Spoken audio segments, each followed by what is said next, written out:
Hey YouTube, i dag vil jeg vise, hvordan man laver en VBS-fil. Nogen kalder det for en lille virus, det vil jeg så ikke gøre, for det er ikke en virus. Men en VBS-fil, en MSG-boks, som man ikke kan lukke ned.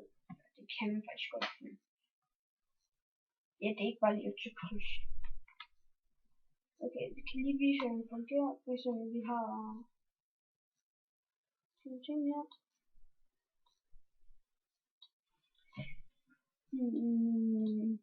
Film. Nej, jeg kan ikke lukke ned, så jeg kan afgå. Eliminere, og jeg kan ikke trykke kryds. Okay, så prøver vi den her. Og der sker det samme. Det gør faktisk. Okay.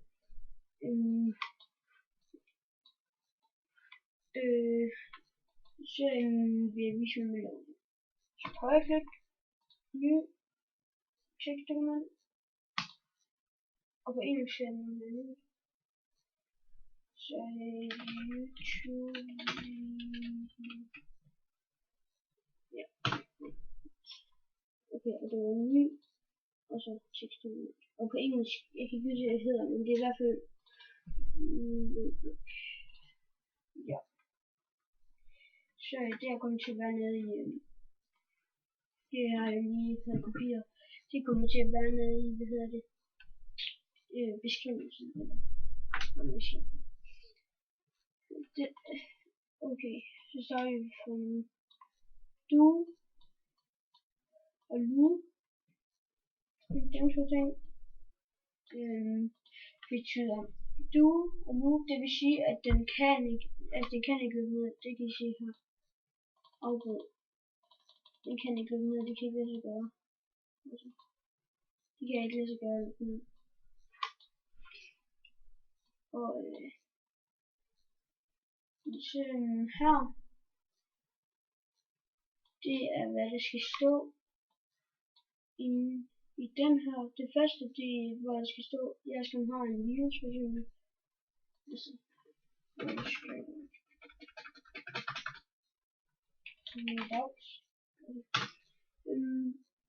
og her kan man skrive, og når jeg der, hvor der står Windows virus, ja, sådan der, det er kun det stå heroppe. Vi bare skrive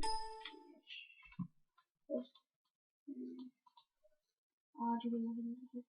Hvis min mus vil stå, så jeg bruger min lånemus. Så lad os bare sige, hvis man lige skal virus. Det er bare et eksempel. Okay, det her, det er det her. Det er hvad der skal stå her. Toeren, det er den der jeg har på nu. Etteren for eksempel.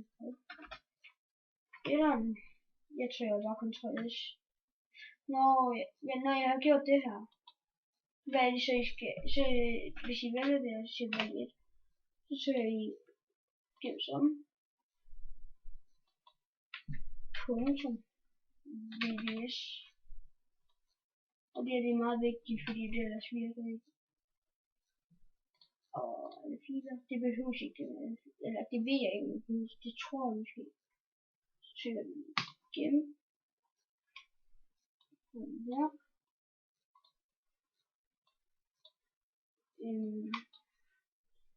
Så klik her, så for eksempel her.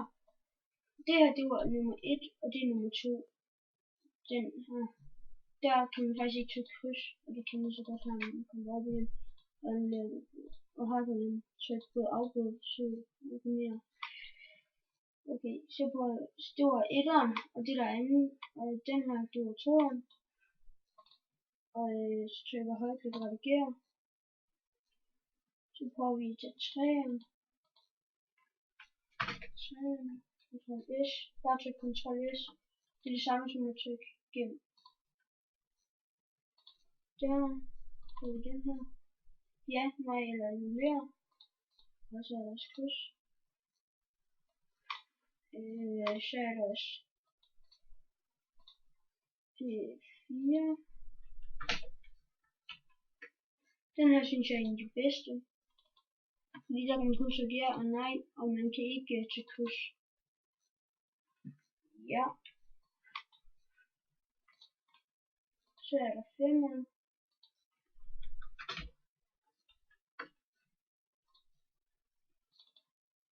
Vi forsøger igen at annullere et kryds. Og så er der 6 her. Og så er den ikke højere. 6 er det højeste. Men 6, så kan man ikke stoppe allerede med skærmen. Hvis du gør sådan her, så er det vist det samme. Jeg kan ikke se. Ja. Så der var OK og kryds. Ja, okay. Og så skal vi gøre sådan, at vi kan skifte ikon. For eksempel, nu siger jeg det bare. Hvis for eksempel på Chrome.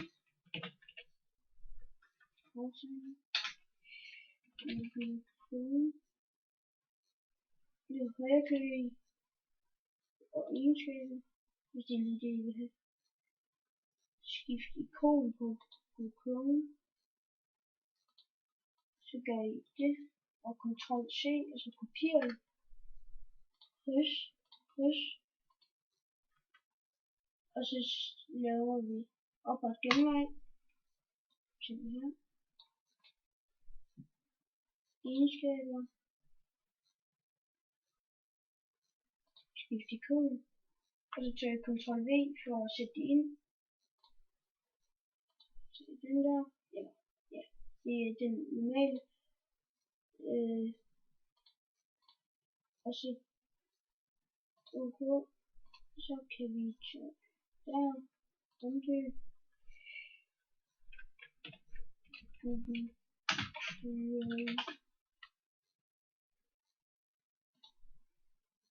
Vi prøver lige.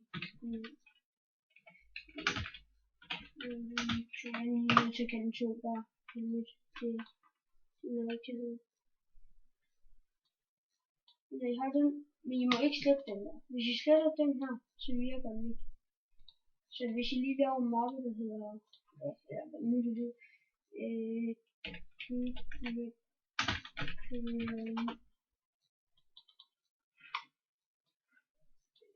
og til ny mappe, og I skal sende den til ven, så kan I bare smide den her ind i der, og så smide den ud der, og så der kan vi ikke finde ud. Og det kan ikke lade sig gøre. Ja, det var det jeg ville vise. Jeg håber I kan bruge det til noget.